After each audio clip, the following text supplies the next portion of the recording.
各位来宾，接下来我们将进行第12场的综合座谈。首先向您介绍本场次的主持人：高雄市立美术馆教育推广组组长张渊顺先生，以及高雄市立美术馆研究组组长罗杰英小姐。接下来，我们再以最热烈的掌声，我们现在要邀请到就是我们这次综合座谈的主讲人，也就是昨天跟今天的所有的主讲人。我从左边再一次介绍他们的大名，请大家给最热烈的掌声，谢谢他们这2天的分享。第一个是澳洲国立美术馆策展人 Chang， 以及新克里多尼亚7包屋文化中心馆长。他们也邀请到了，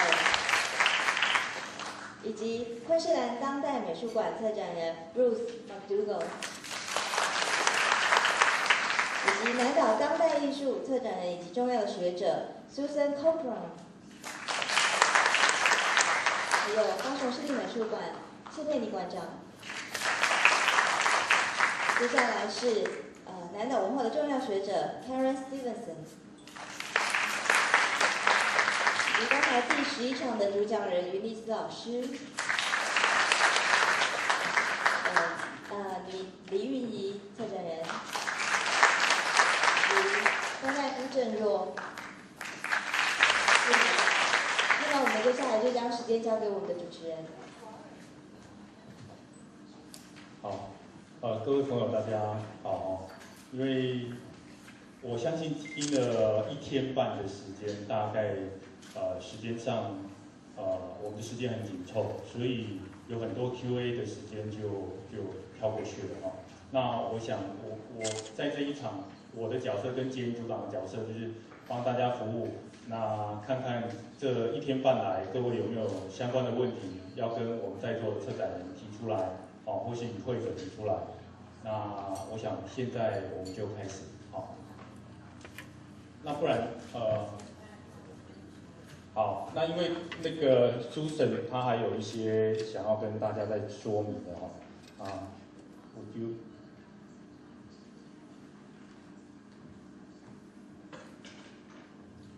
Thank you. I'm speaking as the elder of the group from Australia, New Zealand and New Caledonia of your invited guests. I've never been speaking as an elder, but I actually am.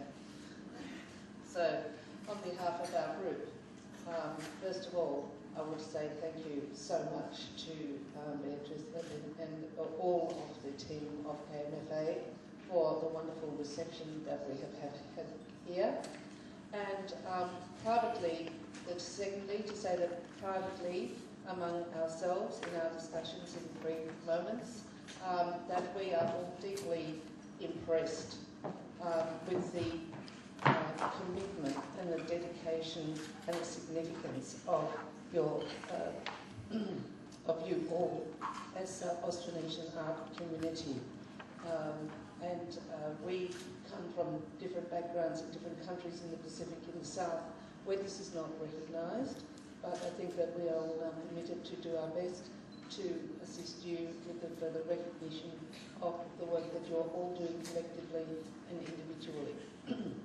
But to open this session and to be provocative a bit, I suggest that we totally abandon the word art. It's too problematic. We are all, in all of our positions and so on, we are creators. Yeah? Why should we say that person is an artist and that person is contemporary art and that's a traditional art and whatever? They were created by somebody creative. It is our creation. Everybody who does this work, whether they are making objects or conceptual thinkers or curators, are creative people. So let us think of ourselves of all backgrounds as creators and start again.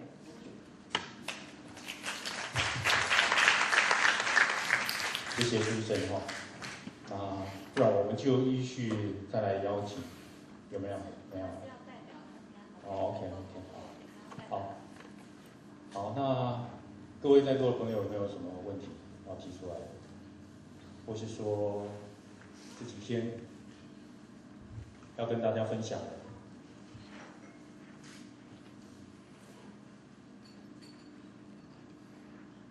有没有？哎，好，王导演，来。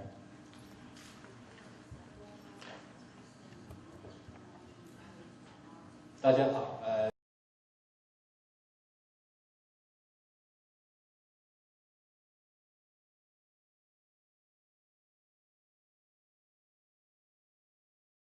频道里面文化多于艺术，那不晓得各位对于这个当代艺术或者是重视艺术这一块，是否应该有一个高度，而不是一个泛文化的一个表现，就是说，是不是一个频道对当代要关注到一个程度，那么以艺术来呈现这一块，不是单单在谈古老的文明，或者是说一般存在的，就像我们日常知悉的这种文化。谢谢。好，王导演，有没有要指明谁来回答？都可以哈。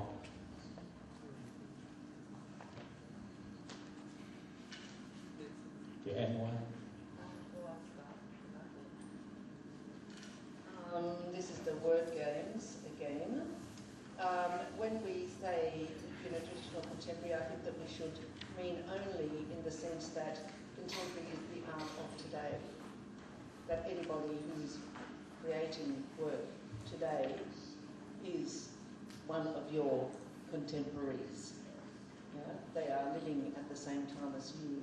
They might be working in a different place, in a different methodology, in a different ideology, whatever, but they are your contemporaries. And there is no distinction in that way if they are creative people who are your contemporaries. That's my comment. 好，谢谢。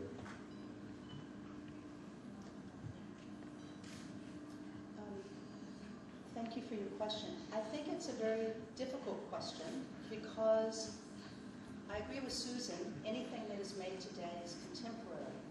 But I think that if you look at the international art market, there's quite a difference between the artwork, let's say, that's out in the foyer, which is contemporary art, and perhaps how people would accept perhaps Yuma's weaving.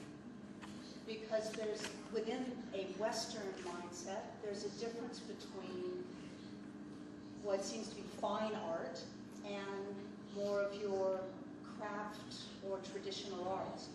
I think it's also strange because a few hundred years ago, those craft sorts of arts were arts that were done by men and were very much acknowledged as really, really important, even within Western society, as they are important in indigenous societies.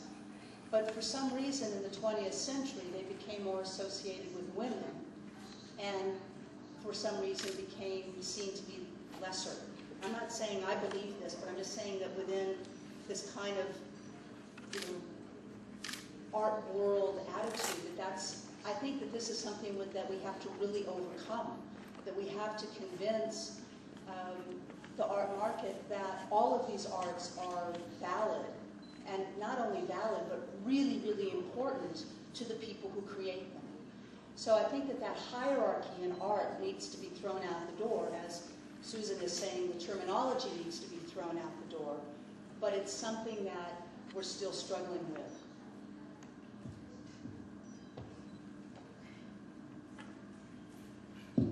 I'd like to just add to that.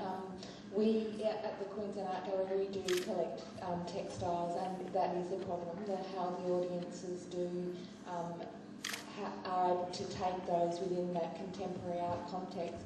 And part of it, I think, is also the other part of your question about whether it's culture or art.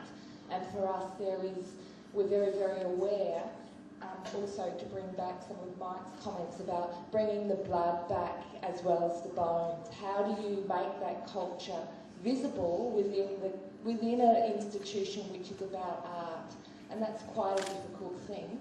And I think it's something that can only be done by working with communities and working with artists. They're the ones that translate that to an audience.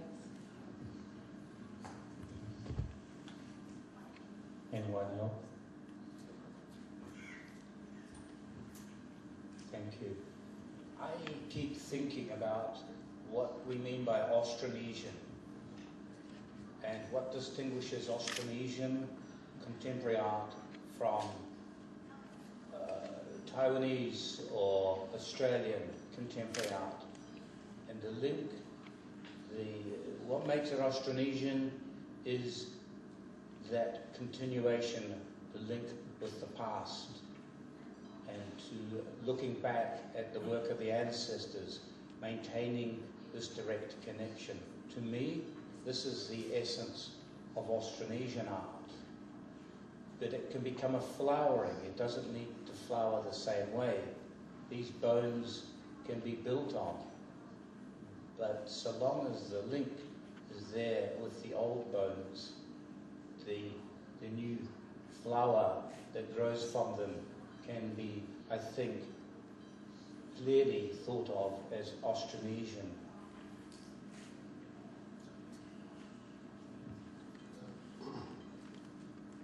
I would also add that the things that we call contemporary today, may call them tomorrow tradition,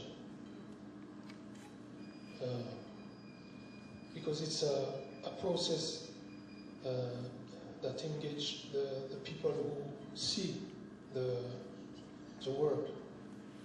And the thing is, for art market is different, so the vision is different. But for the people like we saw the different speaker for the last session of this morning, is the speech we construct.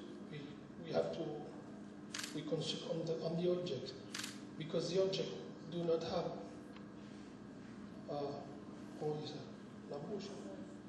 voice, it do not have eyes, it cannot walk. But the speech that we made on the object make him alive. Like Michael said, there's bones. But the speech that we make on the object makes it alive, give him the spirits of what we call the ancestors, or the flesh. The flesh, for example, for us is the links. We do not make the object to put into a stock or something, and it's a dead. And if we talk about the object as something that is dead, it also means that the society that builds this object is also living dead, or it may be dead in a few years. So that's why I also want to add that the contemporary art of today may be the tradition of tomorrow. If some people may put some value in it, in also the speech that we made in the object, also the museography, the way that we expose this kind of representation of man or spirits or architect or something. Voilà.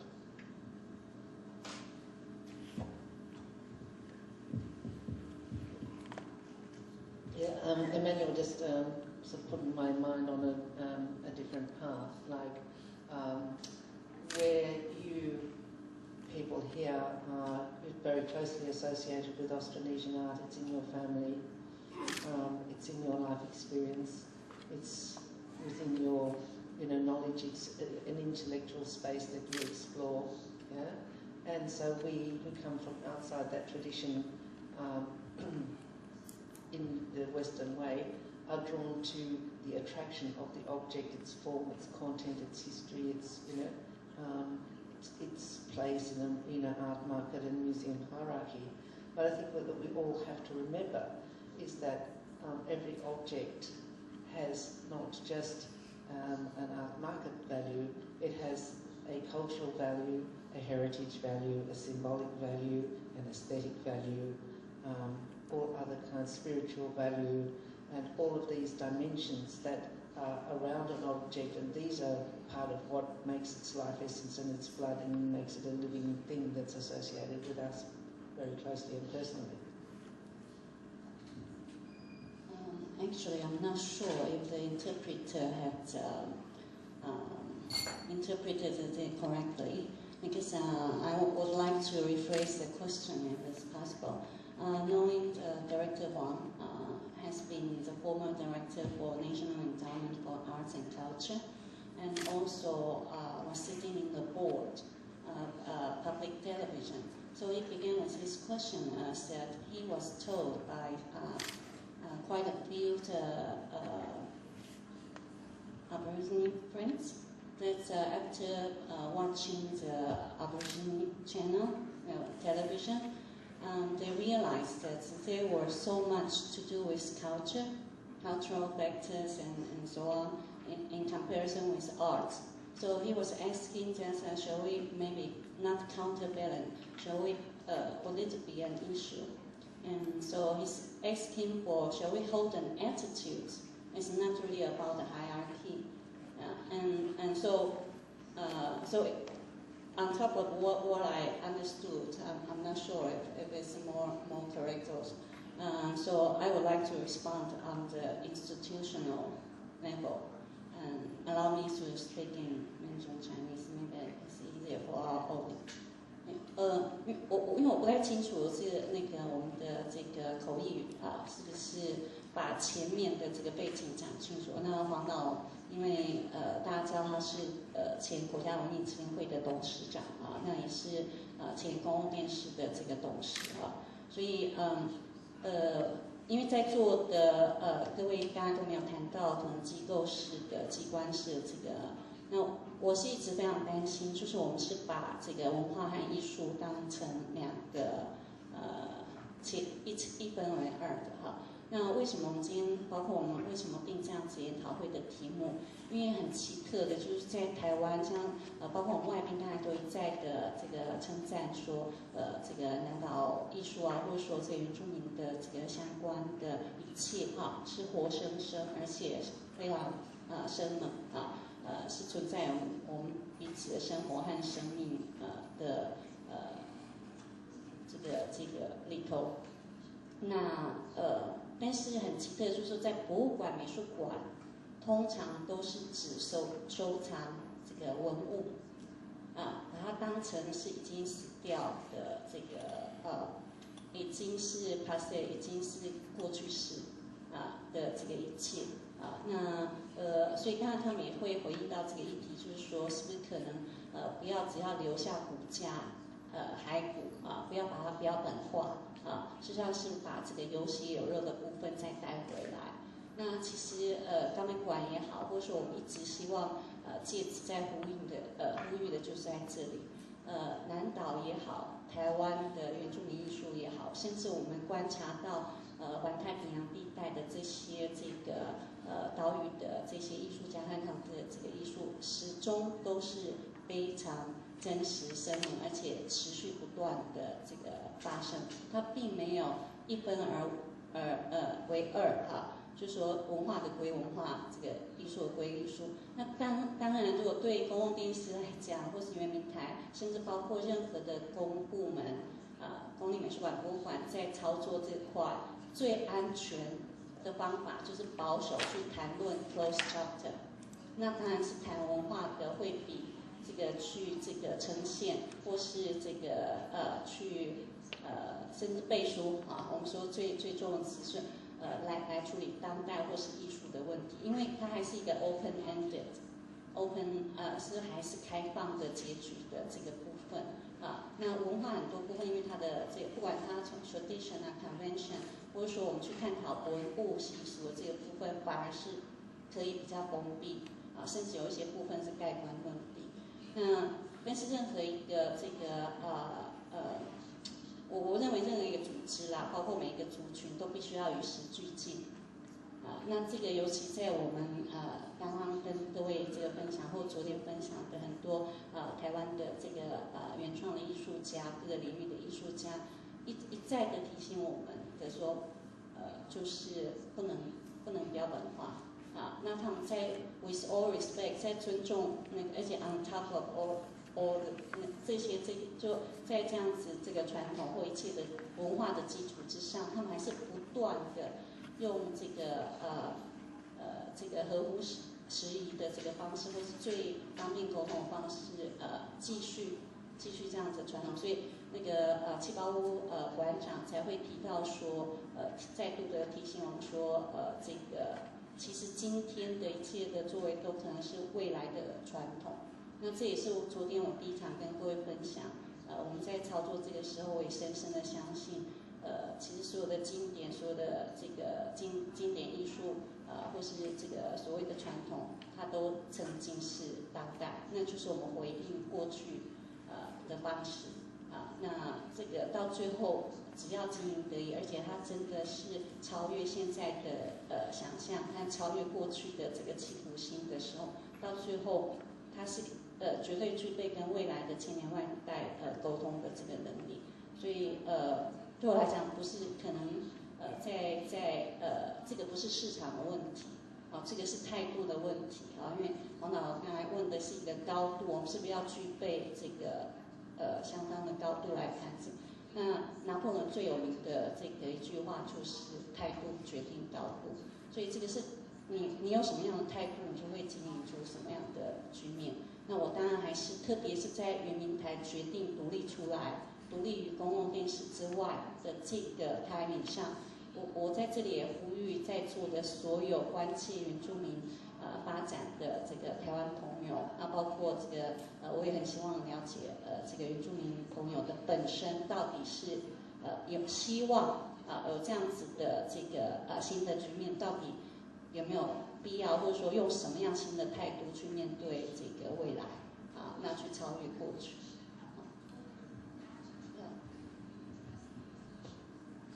其实关于黄导的这个问题其实在每一次关于原住民当代艺术或者是南岛当代艺术的座谈会上面都会被提出来，就是说或者是任何一个论述者，当他要写这个题目的时候，他一定都要面对这样的问题，就是我们到底现在是在讨论艺术的问题，还是当代艺术的问题，还是民族的问题，还是族群的问题？那其实就创作的现况来说，其实我在我接触的所有的这些很多的这些原住民的族裔的当代的艺术创作者里面，事实上这个问题对他们来说，其实不是那么在这个阶段已经不是那么重要，因为其实我们从他们的作品也可以看得出来，也可以看到他们的阶段性的进展。那在现在，其实对于许多的原住民艺术工作者来讲，他们族裔族群对他们来说，文化的问题对他们来说，当然是很必要的一个个人的生存的基础。他其实是先去厘清说，我是一个什么样的人，我才决定我的态度。那他们其实，在创作的时候，面对的就是说，在探索说我到底是谁。那我在这个环境，在这个现代的社会里面，我扮演一个什么样的角色？但是就文化的问题对他们来讲比较重要的在这个部分，但事实上在创作上，这变成是他创作的一个背后的基础或者是养分。他先弄清楚我的养分是什么。那所以在艺术呈现上面，其实已经对于实际在创作的人来讲，所谓艺术的高度，事实上在这个阶段，其实他们已经进展到某一种程度，就是说，不只是文化上的，特别他已经是在探索这个基础之后，他还同时也面对现在的社会，或者说现在的这个整个大的环境正在发生的事情，然后他把它拿出来，透过创作去应对，去反映这个现在的社会的状态。那这也就是刚才前面的策展人说的，这个变成了明天的时候，它又变成了传统，就是说我们看到的物件，它又变成了我们传统的这个部分。那这个是我看到的这个回应。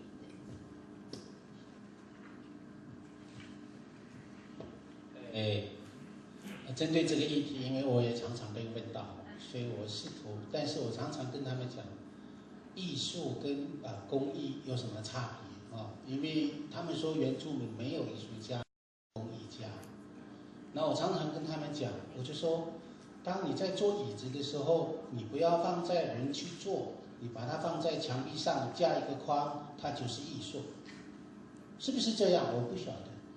但是我常常会这样讲，我说，当你把椅子你不放在地上，你放在桌上的时候，另外一种解释，它是装置艺术，是艺术，就不是椅子了。所以是你在使用的时候，是不是变成问题？比如说，我们常常再举一个例子，我们唱歌的时候，他说，哎呀，那个是民俗音乐，但是当台湾族的歌谣是由林慧珍来去唱的时候，是艺术歌曲，因为林慧珍是艺术家、声乐家。所以艺术跟生活这件事情，老实说，我们一直都不太知道。当我们把毕卡索的这个画里面复制成放在我们的衣服上的时候，它就不是艺术了，就是生活上、服饰上。所以其实我们在原住民里面来讲，常常会问他说：“艺术究竟有没有一定的路径？我必须要这样走才是艺术？”那我不晓得，因为我都不是学艺术的啊。那我也喜欢唱歌，这是什么种？那所以这个一直是在原住民里面有一个很大的困扰。我们唱歌也是一样，他创作的时候，我不像。我说这个是排湾族的歌，他说不像。你为什么会讲不像？因为排湾族的旋律有它的特征。它表现不出来的时候，你就不像，你当然就会不像啊。它语言是，但是旋律不是。我们会有这样说的。那请问那个有没有路径？究竟要怎么去弄？所以其实这个也是蛮困扰我们。一直到现在，我也很抱怨我们的国家，这个对原住民一直说原住民没有艺术家，只有工艺家。那我就是想说，以后我们把椅子挂在墙上就是艺术家了那我不知道这样的解释对不对另外一个提到了原住民电视台，因为我们董事长在那里，也是我们公电视的前任董事原住民主电视台现在变成原住民文化事业基金会要接手，明年1月1号开始。那我觉得这个是必然的发展但是公共电视就不再负担原住民的部分吗？我觉得这个是另外要去讨论。然后我一直是很主张，就现有的台湾的法令，原住民的电视台就有2个，一个是原文会的电视台，一个是公共电视底下的原住民台。当公共电视发展成底下有客家台，有这个宏观电视台的时候，有什么理由没有原民台？因为2个的宗旨完全不一样，目的不同，定位不同。一个是讲的是公共领域，一个是讲的是公共艺术，一个民俗艺术，一个是关怀弱势。另外一个原住民是讲的是民族文化发展的问题。所以原住民原民台、原民会的这个原文会的原民台，我甚至会主张全族语，但是公共电视的原民台应该是要去讲共同的语言的一个电视台。我觉得应该是要朝这样去思考。所以而不是说他离开了以后怎么办？我觉得是离开是因为，甚至我觉得不应该只有一个台，你排湾一个台，阿美一个台，有什么都可以。现在的这个MOD 对不对一个爱尔达一申请，好几个体育频道，一个原住民去申请，因为现在的这个通路非常的容易，只是你有没有这个能力去做出什么样的节目，所以甚至都可以发展成一个台、一个族、一个台，都不是不可能。你只要有能力制作，然后去有这个足够的预算来去做。所以我本人是持肯定的这个态度去，只是我要努力的是在未来在公共电视在发展到很多台底下的时候，我会希望大家我们一起来去面对这个事情，是不是在公共电视也应该要有原住民台？谢谢。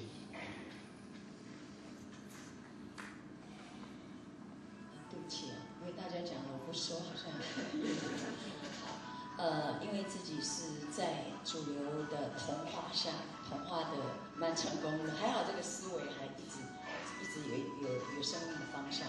那我会觉得说，我自己在努力说，文化它希望它是真正纯正的。比方，我觉得老天爷给我们台湾这么棒的这么多的民族，就是那个不同的花，你越纯的话，那个花是越美，那个生命是很美。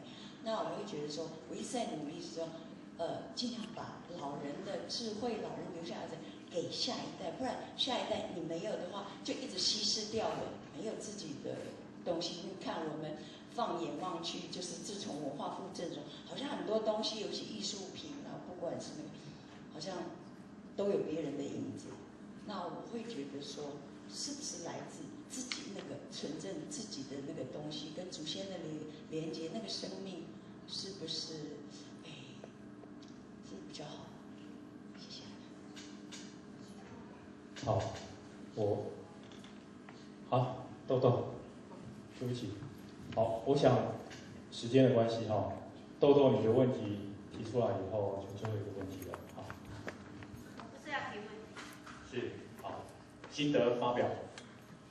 我也回应刚刚那个导演的问题哈，我做创作做了很久哈，刚刚也很多的专家，就是策展人也好，团长他们回答了很多哈，这也是我们很多的原住民一直在思考的，可是后来回归到自己就好，就是我是一个创作者，其实。很多事情是一直在演变，整个全球的演化一直在改变，而我们就在此时此刻，我们面对什么就表达什么就好了。至于为什么有那么多的针对文化的一些作品，有很多的部落的原住民的艺术家会用这样的一个主题去表达，其实因为现在。整个我们的文化是现阶段原住民最在意的，因为它一直流失，所以我们活在这个当下，我们看得到这些东西，其实很容易它就变成我们的创作的主题，所以并没有刻意。所以其实你在此时此刻，你在这里，你的环境给了你什么，你看到了什么？它是有一个潜移默化的过程，它就在作品会表达出来，就是这样而已。如果为艺术而艺术，我觉得这个就像你只是为了艺术当做一个也许那个就是骨架吧，但是那个血肉、情感、思想在哪里？也许我讲的模糊，不好意思。因为我觉得这个题目也是我们的问题一直很多的艺术创作者一直碰到的，但是就放开吧，就对你自己忠于自己的想法就好了，因为这整个过程本来就是在演变，就算是你在混乱的阶段，你就表达混乱就好，我是这样觉得。好的，因为我觉得时间很宝贵，应该还有其他的问题要提出来，谢谢。好，最后一个问题呢？对。今天很感谢今天的一些演讲啊。不过我有2个问题啊。第一个问题想请教那个 Michael Gang 哈，因为Michael Gang 先生有很多的一些需求哈，尤其是凸显到一些huge panels 哈。那这个 huge panels 是不是有一些 link 到我的一个 cultural background， 还是说他自己的 sexual desire 的一个压抑的一个凸显出来？好，这个可能要请 Michael Gang 先生可以帮我们做一些依照你自己的了解做一些简单的说明。第二个问题，好，很抱歉多一个问题哈，我要呼吁一下，我们很多的艺术家，他的情感都非常非常的丰富。刚刚我听到李小姐说，陈明才先生因为 bipolar disorder， 好，然后流向大海。在这些 emotional 方面的一些问题啊，可能我们自己要关心一下我们周遭的人。它是不是有一些 depression， 是不是有一些忧郁的这些症状啊？我们大家稍微去关心，可能可以避免这些不幸事件的发生哈。可能尤其在我们艺术家当中里面，有一些情绪上的一些表达会比较更明显一点。就是这个我2个问题，可能要请Michael Gang先生帮我说说，谢谢。Thank you for that question. I should clarify, it's not a big penis. It's an average-sized penis. But it's nothing to do with repression. It is to do with fertility. Because if the next generation does not survive, if the food does not come to be growing again, if the fishes run away in the sea, if everything dries up, then there is war and people kill each other. This is what the penis is about. It is a killing machine and it is a source of fertility. Not exactly a killing machine, but if you understand what I mean, it's the aggression as well as the fertility. The other question? Okay, that's it. 好，我想因为时间的关系哦，您刚刚第一个问题似乎是你在分享嘛哈，那个我们今天的综合座谈就到这里。